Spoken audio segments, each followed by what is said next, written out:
chicos, hoy os traigo un título que no tuvo mucha repercusión, que no está muy allá en la lista de la UGG. Estamos hablando de Cronos, ¿vale? Un juego de edición du Matagot, ¿vale? Que trajo ETA España y creado por Arnaud Urbon y Ludovic Vialla, ¿vale? Un juego en el que un señor y un vasallo, ¿vale? Descubren que pueden viajar en el tiempo e intentan ganar el mayor número de riqueza haciendo construcciones en diferentes épocas que pueden tener reflejo en el futuro, ¿vale? Es un juego interesante al principio la idea, ¿vale? Pero que la verdad que es difícil de explicar, difícil de dominar y muy cargante. Yo he tenido que realizar una serie de apuntes, pero no lo tengo aquí, porque la verdad que hay cosas que no quedan claros. Bueno, no quedan claros y que son difíciles porque no son conceptos que llevan uno a otro, sino son conceptos bastante, diríamos, asimétricos, que no tienen mucho que ver con otro, pero bueno. El tablero, que es este, ¿vale? Tiene tres zonas. Una primera zona que corresponde a la época de la edad del poder, ¿vale? Donde lo importante son los edificios militares, eso después lo explicaremos. Después, por otro lado, voy a mover un poco para que lo veáis, está el tablero de la fe, ¿vale? Que es igual que el del poder, cambia un poco de color, ¿vale? Y es donde lo importante son los edificios religiosos. Y por último, este de aquí, ¿vale? Que es el tablero de la razón, ¿vale? Donde lo importante son los edificios cívicos, ¿vale? Vamos a dejarlo así. Entonces, hay que decir que cada uno de los jugadores tendrán dos fichitas de estas, ¿vale? Que son las que viajarán el tiempo, donde podremos ir colocando los diferentes edificios que podemos construir, ¿vale? Se colocarán aquí en este lateral, como podéis ver. Habrá un tablero, que es este de aquí, de tiempo. El juego se desarrolla en 7 turnos. Cada uno de los jugadores hará su turno completo y después pasará al siguiente jugador, ¿vale? No se irá realizando por fase, sino tu turno completo y después el siguiente jugador. Esto influye mucho en el juego, ¿vale? Además, cada jugador cogerá sus cubitos de colores, ¿vale? 4 EQ, que es la moneda oficial del juego, los EQ, ¿vale? Y cogerá 4 cartas de construcción, ¿vale? 4 cartas de construcción que, te das cuenta, nos dan varios. Hay 3 colores. Esta nos da posibilidad de construir edificios civiles.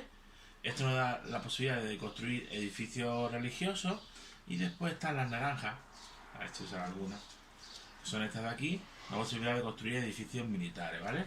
Dentro de los edificios militares, por ejemplo, que son naranjas, están los más pequeños, ¿vale? Que son la torre de vigilancia, ¿vale? Están los medianos, que son los baluartes. Y por último, los más grandes, que son los castillos, ¿vale? Después, entre los religiosos, los más bajos son las capillas, ¿vale? Después de las capillas vienen los monasterios. Y por último, la abadía, ¿vale?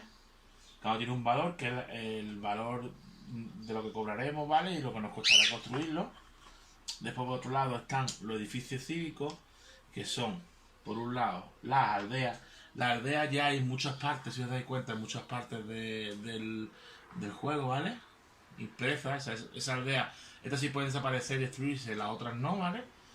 Las aldeas, los pueblos, ¿vale? Y por último, las ciudades, ¿vale? Eso es lo más importante. Como hemos dicho, que ahora recibiremos 4 cartas, que no deberán ver a los demás jugadores, ¿vale? Supongamos que cogemos otras 4 cartas, 4 EQ, y empezará el primer turno del juego, ¿vale? En cada turno del juego se puede hacer diferentes cosas. Lo que se puede hacer es cambiar tus cartas, ¿vale? Por otras 4 cartas, no te interesan las cartas que te han salido. Entonces pagas 2 EQ, ¿vale? Y puedes cambiar tus cartas.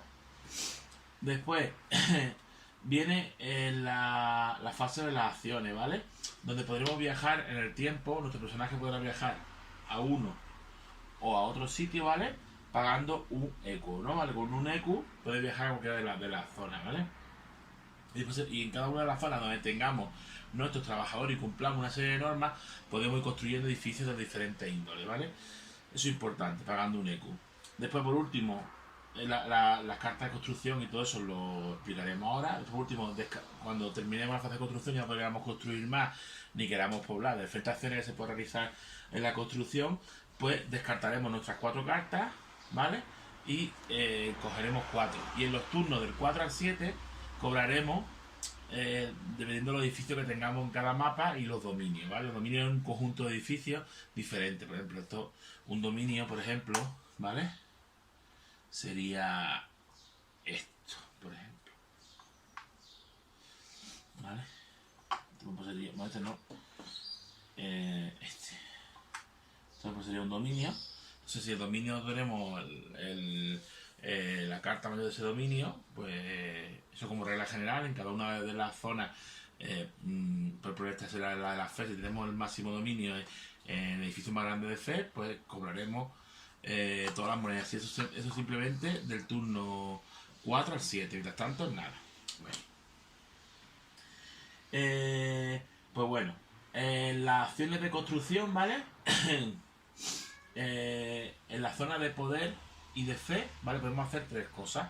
Por un lado, construir edificaciones, ¿vale? Aplicaremos cómo. Podemos mejorar edificaciones, o sea, por ejemplo, pasar de esto, ¿vale? A esto, ¿vale? Y por un lado, destruir, ¿vale? Destruir el edificio, justo el edificio por detrás tiene el edificio en ruina, ¿vale? Y en la fase de la razón, ¿vale? Solamente en esta podremos poblar y restaurar, ¿vale? Edificios que estén destrozados podremos ponerlo, pero el edificio esté destrozado, podemos volver a construir. ¿Cómo se construye? Siempre y cuando tengamos una ficha, ¿vale? En uno de las zonas, bueno, en este caso para construir tendría que ser en la zona del poder y en la zona de la fe, podremos construir un edificio siempre y cuando entreguemos las cartas correspondientes que pida para construir, por ejemplo. En este caso, supongamos que vamos a construir en la zona de fe y queremos construir una capilla, ¿vale? Tendremos que pagar uno, ¿vale? Una carta morada. Pagaremos una carta morada y podemos construirlo. Podemos construir edificios más grandes. Tenéis que tener en cuenta que no solamente tener 4 cartas, por ejemplo, este edificio que es de 5, no podemos construirlo directamente, está claro. Necesitaremos y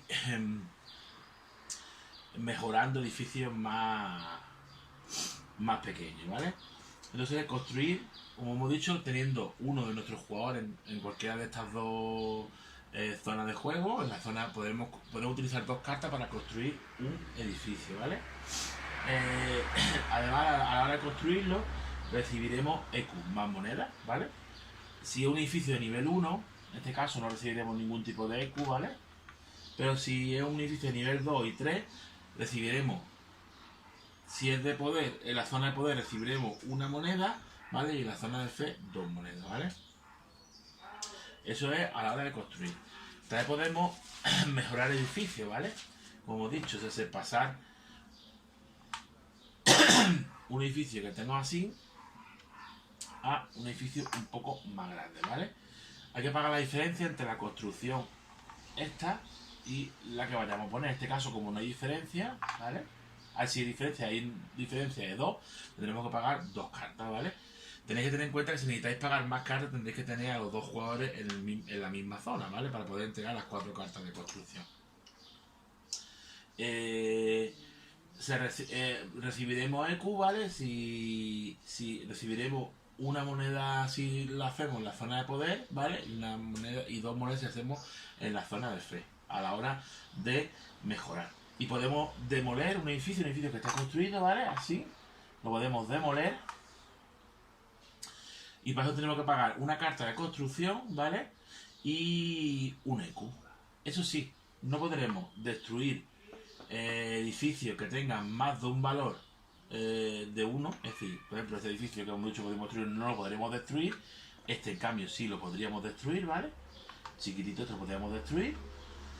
Y tampoco podremos destruir las aldeas que están impresas, ¿vale? Durante el juego. Hay una serie de reglas a la hora de la construcción, ¿vale? Por ejemplo, reglas que afectan son de los que son de montaña, de río, ¿vale?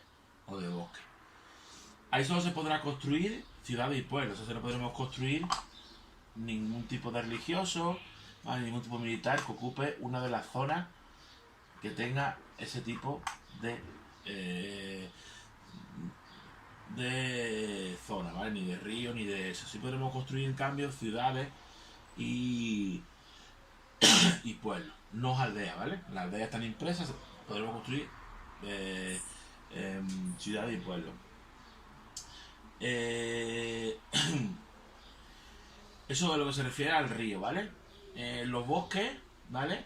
Si somos de 2 a 3 jugadores, para poder construir, si nos ocupa una zona de bosque, ¿vale? Tendremos que pagar una más de construcción. Y si es montaña y somos 2 o 3 jugadores, tendremos que pagar 2 cartas. En cambio, si fuéramos 4, una carta. En los demás sistemas de juego no hay ningún problema.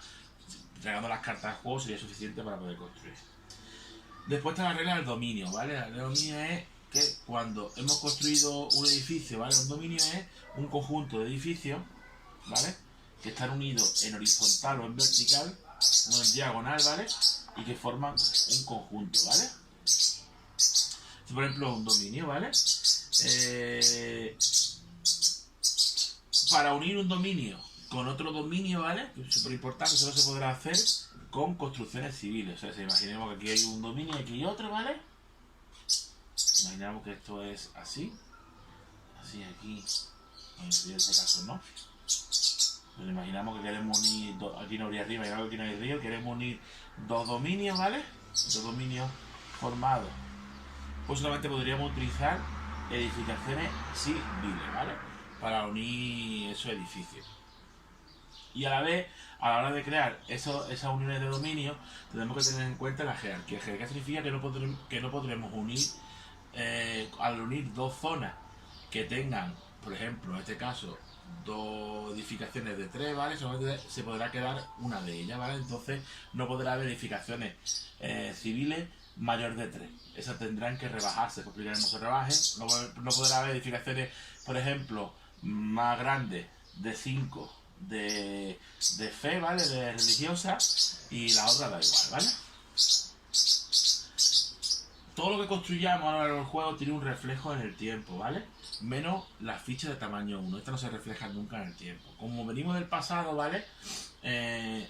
Los pueblos y las ciudades, las fichas de pueblos y ciudades, ¿vale? Imaginemos que estamos aquí. Vamos a quitar la ficha de aquí. Las fichas de pueblos y ciudades, hasta las fichas medianas y grandes, siempre se reflejan en las siguientes edades. En la fe, ¿vale? Podríamos colocar una de 3. Y en la razón, ¿vale? También podríamos colocar una de 3, ¿vale? Siempre se reflejan. Las militares religiosas, ¿vale? Solamente se reflejan en la edad de fe. Y se reflejarían, pero en ruina, en la edad de la razón, ¿vale? Eso es muy importante. Entonces, las construcciones que tú hagas aquí se reflejarán en la fe, ¿vale? Dependiendo de cuál sea. Y puede llegar a la razón como reflejo, como ruina, ¿vale? Para realizar ese tipo de reflejo, ¿vale? No se puede incumplir la regla de los dominios que hemos explicado antes, ni la regla de la jerarquía. O sea, no podremos llevar aquí un reflejo, ¿vale? Que incumpla la regla de los dominios. Entonces, que 2 ciudades se unan simplemente con otra ficha que no sea la de ciudad, ¿vale? La de construcción de ciudades y eso. Y tampoco podremos descumplir la de jerarquía, porque si entran en conflicto 2 dominios al unirlos, ¿vale? Nunca podremos cumplir la de jerarquía, significa que solamente se quedará el valor más grande de la figura, ¿vale? Si entran en conflicto aquí en la edad del poder, pues se mirará qué edificio militar es el más grande y los demás se verán reducidos. En la fe, pues será por los edificios de religiosos y después por los edificios militares, ¿vale? Y en la razón, aquí no hay problema, ¿vale? Aquí no habrá problema de conflicto. Además hay otra serie de acciones, como son la de poblar, ¿vale? Y la de restaurar edificios, que solamente se podrán ya realizar a cabo en la zona de la razón. Imaginemos que tenemos esta ficha aquí, ¿vale? Y queremos poblarla. Bueno, pues tendremos que poner cubos, ¿vale? Aquí, dependiendo de las cartas que entregamos. Por ejemplo, si entregamos 2 cartas religiosas, ¿vale? Supongamos, en este caso vamos a poner mejor una ciudad. Y 2 cartas religiosas. Por ejemplo, entregamos 2, podremos poner 2 de nuestros cubos encima de la ciudad, ¿vale? Hasta el máximo de puntuación de la ciudad, ¿vale? ¿Y qué más habrá que decir? También podemos reconstruir, ¿vale? Restaurar edificios que estén, en este caso, estos de aquí, que estén en ruinas, ¿vale? Si son edificios de nivel 1, simplemente entregando una carta será suficiente para darle la vuelta. Si son edificios de más nivel, pues habrá que esperar diferentes turnos y que diferentes jugadores utilicen las cartas, no podemos utilizar nosotros. Entonces habrá que añadir además las fichas de los jugadores que han puesto cartas, ¿vale? En los turnos 4 y 7, como hemos dicho, se recaudará. ¿Cómo se recauda? Pues si por ejemplo son dominios, pues el personaje que tenga el dominio más alto en cada zona, por ejemplo en la primera zona el dominio de militar, en la siguiente zona el dominio de la fe y aquí el dominio de la razón, ¿vale? De los edificios de ciudades y eso. Entonces, depende del dominio que sea, pues así se puntuará todo y se recibirá el EQ correspondiente, ¿vale? Yo sé que es un juego un poco lioso, ¿vale? Y la verdad que nosotros hemos ido a este escenario varias veces y si no se juega, pues no te enteras muy bien de cómo va el título. Pero bueno, hemos intentado una introducción a un título realmente que tiene una premisa muy interesante, pero que se ha quedado en eso, en premisa. Bueno chicos, espero que os haya parecido interesante esta pequeña explicación de Cronos y nos vemos en otra ocasión.